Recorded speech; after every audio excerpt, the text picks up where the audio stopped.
महायुती सरकारमधील नवीन मंत्रिपदांचा शपथविधी 15 डिसेंबर रोजी पार पडला। राज्य मंत्रिमंडळाच्या विस्तारात 39 मंत्र्यांनी शपथ घेतली। यामध्ये भारतीय जनता पार्टीच्या वाट्याला मुख्यमंत्री देवेंद्र फडणवीस यांच्यासह 20 मंत्रिपदे आली। शिवसेनेच्या वाट्याला एकनाथ शिंदे यांच्यासह 12 मंत्रिपदे आणि राष्ट्रवादी काँग्रेसच्या अजित पवारांसह 10 मंत्रिपदे मिळाली। यात प्रामुख्याने राष्ट्रवादी काँग्रेसचे अजित पवार यांच्या गटाकडून सिन्नर विधानसभा मतदारसंघाचे आमदार माणिकराव कोकाटे यांना मंत्रिपदाची शपथ देण्यात आली। विशेष म्हणजे त्यांना कृषी मंत्रिपद देण्यात आलेले आहे। आज आपण कृषी मंत्री माणिकराव कोकाटे यांच्या राजकीय कारकिर्दीबद्दल जाणून घेणार आहोत। नमस्कार, मी देवनाथ आणि आपण बघत आहात शंखनाद कृषी समृद्धी।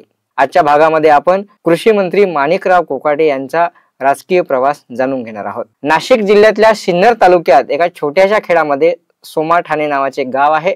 26 डिसेंबर 1957 रोजी माणिकरावांचा जन्म झाला। घरामध्ये कोणताही राजकीय वारसा नव्हता। अशा स्थितीमध्ये त्यांनी राजकारणामध्ये मोठी मजल मारली। राजकारणात येण्यापूर्वी त्यांनी कायद्याची पदवी घेतली होती।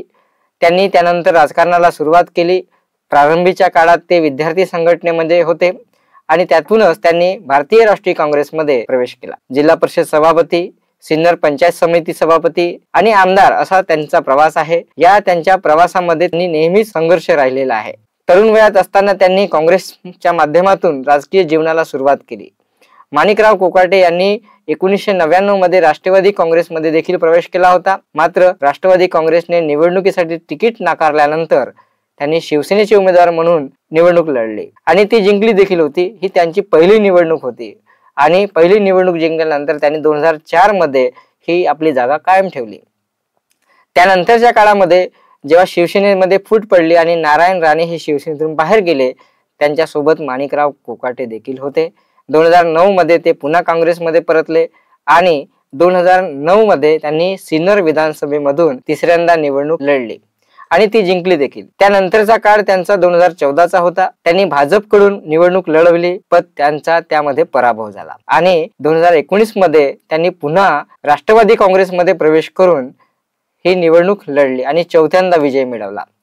राष्ट्रवादी काँग्रेसच्या फुटीनंतर ते अजितदादांकडे गेले।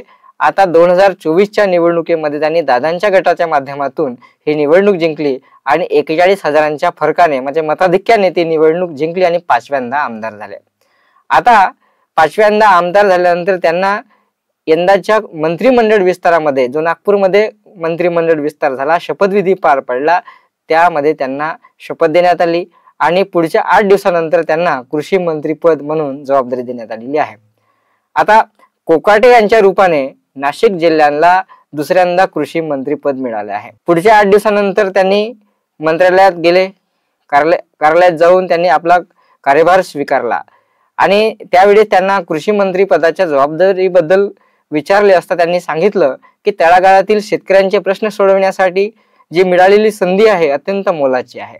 मात्र हे जबाबदारीचं खातं आहे, काटेरी मुकुट आहे।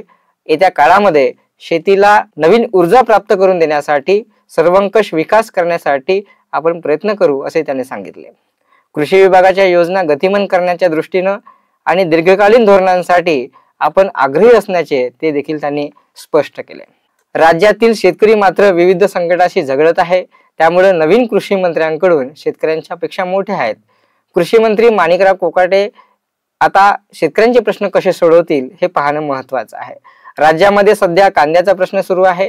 कांद्यावरील निर्यात शुल्क, शेतकऱ्यांची कर्जमाफी, पीक विमा योजनेतील बनावट अर्ज, दुष्काळ, गारपीट, शेतकरी यामुळे पूर्णतः हैराण झालेला आहे।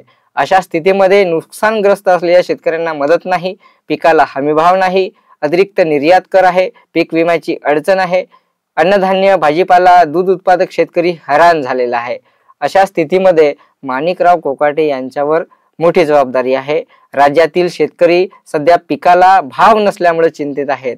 अशा स्थितीमध्ये माणिकराव कोकाटे हे शेतकऱ्यांना किती न्याय देतील आणि महाराष्ट्रातील शेतकरी हा प्रगत शेतकरी केव्हा होईल अशी अपेक्षा माणिकराव कोकाटेंकडून आहे। हा व्हिडिओ आपल्याला कसा वाटला आपण नक्की कमेंटमध्ये कळवा। यासह शेती उपयोगी आणि शेतकऱ्यांच्या यशोगाथा सांगणारा शंखनाद कृषी समृद्धी बघायला विसरू नका। धन्यवाद।